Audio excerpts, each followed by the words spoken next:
Nós estamos aqui com o Dr. Tarssos, ele é cientista, não dá nem para ler aqui o que a gente... que ele é muita coisa. Filósofo, apologeta, professor em várias faculdades. Dr. Tarssos, vamos começar o livro de Gênesis aqui, vamos ver se a gente consegue fazer alguma coisa aqui.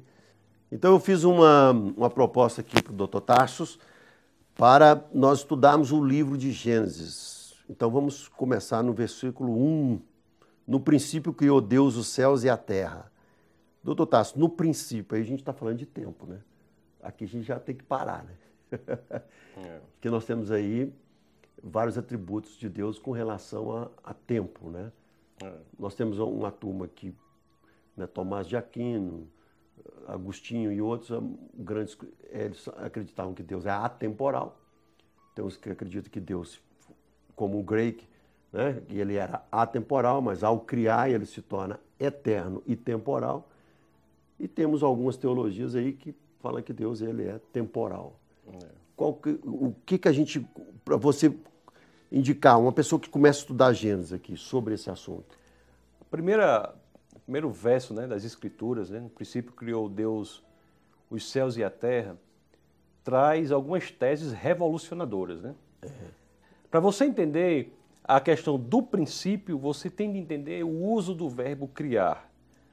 O verbo criar, escrito no original aí, é bara. O Antigo Testamento, os 39 livros do Antigo Testamento são escritos em hebraico. E esses 5 primeiros livros, que são os livros de Moisés, né, conhecidos por Torá, entre o povo judeu, e Pentateuco entre os cristãos, né, que é Gênesis, o que o judeu chama de Bereshit. Então, o primeiro verbo usado aí, criar, no hebraico é bara. E bara é um verbo que quer dizer criação a partir do nada. Agora, quando a gente fala isso, é importante que as pessoas saibam que nada é nada realmente. Nada é a inexistência do tempo, a inexistência da matéria, a inexistência do espaço, a inexistência de leis da natureza, a inexistência de qualquer coisa. Da atmosfera, de tudo. De tudo. Havia um campo magnético. Não é nem um espaço vazio, porque no espaço vazio tem energia escura, tem matéria escura. O espaço vazio, mesmo sem energia e matéria, é algo. É alguma coisa. É algo, é. Aristóteles, para explicar o que é o nada, ele diz, é aquilo sobre o que as pedras sonham. Quer dizer, nada. Nada. A ausência de tudo. Então, esta tese que é inaugurada no livro de Gênesis é uma tese que nenhuma outra cosmogonia, nenhuma outra visão de mundo da antiguidade até meados do século passado defendia. Isso é radical. Nós temos um grupo de livros, são os 5 primeiros livros da Bíblia, a Torá, defendendo uma cosmogonia em que ele diz que o universo foi criado a partir do nada, enquanto todas as outras visões de mundo defendiam que o universo existia desde sempre.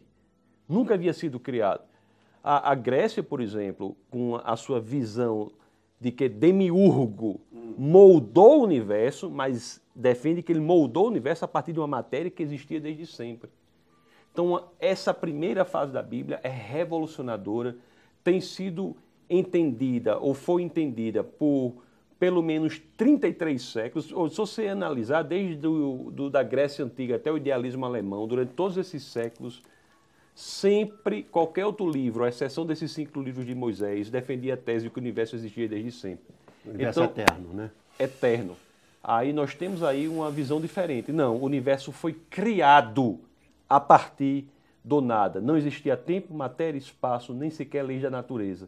E aí ele foi criado a partir do nada. É o que em latim se chama creatio ex nihilo. Então, a eternidade tem um início. O pano de fundo filosófico, ou arcabouço filosófico, em que a cosmologia moderna funciona, é exatamente aquela em que o livro de Moisés já estava, a da criação a partir do nada.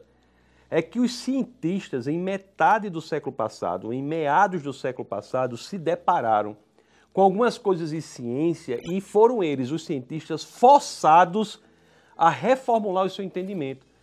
Quais foram as principais coisas em ciência que fizeram isso?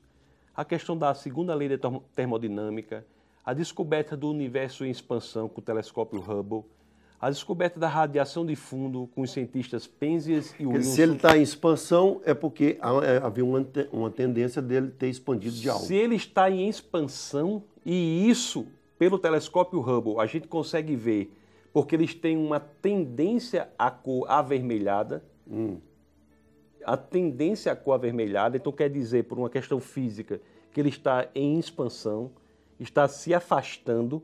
Se ele está em expansão é porque esteve próximo em um só lugar no passado. Aliás, Vilenken e a sua turma ganhou o Prêmio Nobel de Física há poucos anos porque foram de estudar essa questão da expansão do universo, e a conclusão a que chegaram foi de que ele não apenas está em expansão, mas está em expansão de forma acelerada. O futuro do universo, para o que a cosmologia diz hoje, é uma grande sopa fria, sem vida, uma sopa cósmica. Curiosamente, a Bíblia é o único livro religioso que fala de duas criações. Esse universo nosso aqui chegará em um ponto de sua existência em que a vida será impossível, e a Bíblia diz que nós viveremos em novos céus e nova terra. Então tem vários argumentos científicos, não só esse, a própria teoria da relatividade.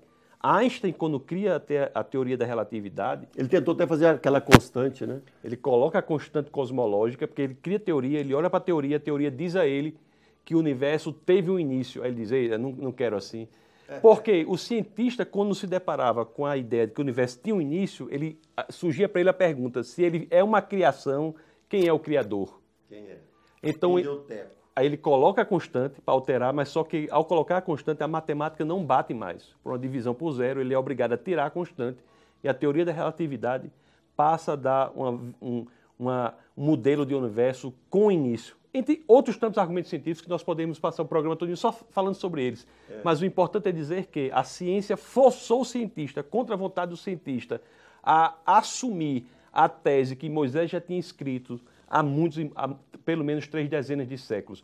A ciência, com a cosmologia moderna, de que a teoria do Big Bang é a hipótese mais bem sucedida, fez com que a ciência teve que se dobrar, se render ao que os livros de Moisés já estavam dizendo há séculos e séculos no seu primeiro verso. Eu entrevistei uma pessoa que é um cientista, que ele nos trouxe a informação que há uma teoria mais nova explicando o universo, mais nova do que o próprio Big Bang. Tem várias teorias, né? Tem várias teorias, mas não é a novidade da teoria que faz com que ela seja verdadeira. São as evidências externas à teoria que sustentam ou não aquela teoria.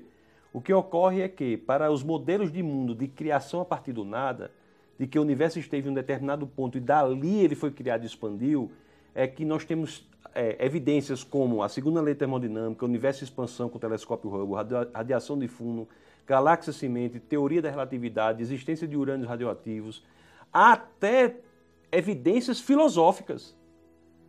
Você já ouviu falar sobre as evidências filosóficas? Não. Por exemplo, se você imaginar que o tempo era eterno para trás, é muito simples as pessoas acharem a eternidade para frente, mas se ele é eterno para os dois lados, ele é eterno para trás.